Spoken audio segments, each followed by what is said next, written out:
मेहनत का फल। सहारनपुर के पास एक गांव में दो दोस्त रहते थे। एक का नाम था अंकित और दूसरे का नाम था सुमित। दोनों में बहुत गहरी दोस्ती थी। अंकित बहुत ही धार्मिक व्यक्ति था। वो हमेशा भगवान की भक्ति में लीन रहता था, जबकि सुमित बहुत ज्यादा मेहनती था। एक दिन सुबह,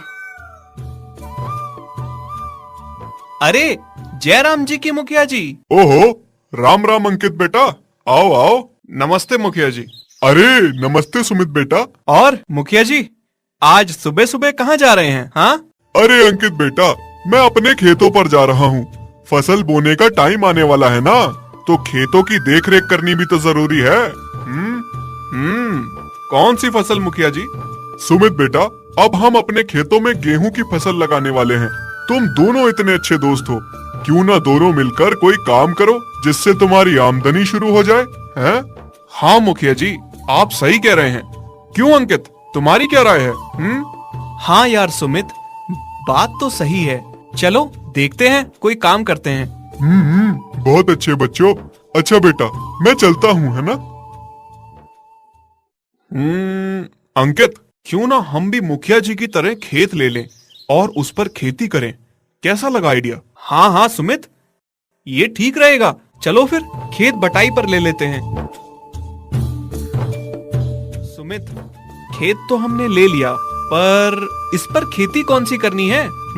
मुखिया जी कह रहे थे कि गेहूं की फसल का टाइम आने वाला है, तो चलो वही फसल करते हैं।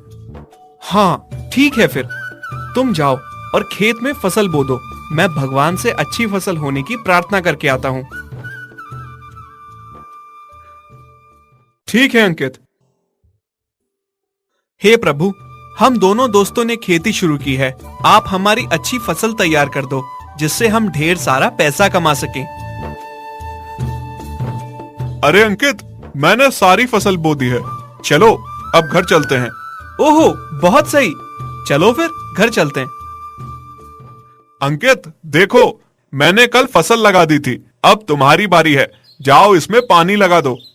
हाँ, इतना सा काम तो मेरे प्रभु चुटकी बजाकर ही कर देंगे। देख लेना, मैं अभी प्रभु से प्रार्थना करके आता हूँ। हैं? ये क्या? ऐसे तो अंकित मेरी कोई सहायता नहीं कर पाएगा। लगता है फसल का सारा काम मुझे ही करना होगा।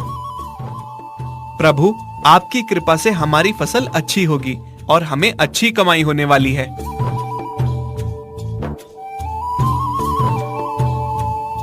क्या बात है! देखो अंकित, हमारी फसल कितनी अच्छी हुई है। चलो फिर इसे काट कर बाजार में बेचकर आते हैं। हाँ हाँ, ये सब मेरे प्रभु की कृपा का कमाल है। मैं अभी प्रभु से फसल काटने का निवेदन करने जाता हूँ।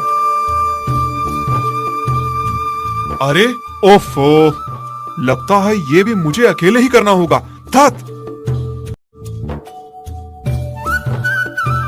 बताओ सुमित, कितने पैसे मिले हैं फसल बेचकर? हाँ, ये देखो, इतने सारे पैसे मिले हैं, लेकिन इन पैसों पर केवल मेरा हक है।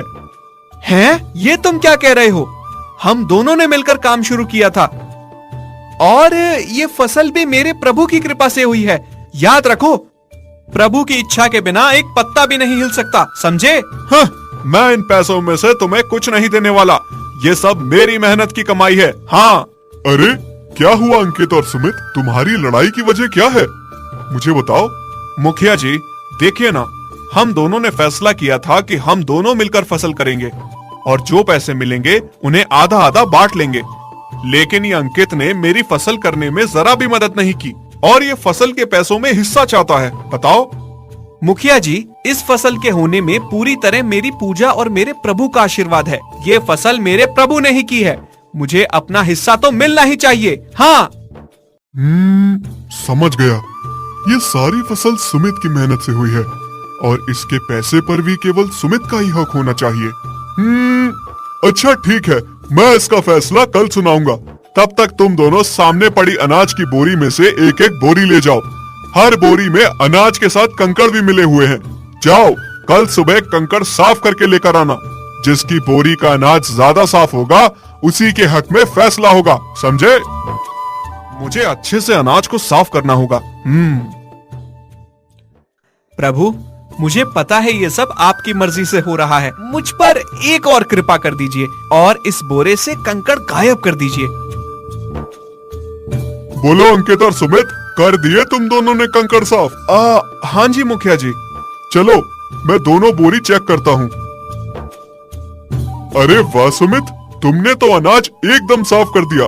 क्या बात है, बहुत अच्छा। धन्यवाद मुखिया जी। ये क्या अंकित, तुम्हारी बोरी का अनाज तो वैसा ही है जैसे पहले बोरी में था। क्या प्रभु ने ये कंकड़ साफ नहीं किए? ओहो।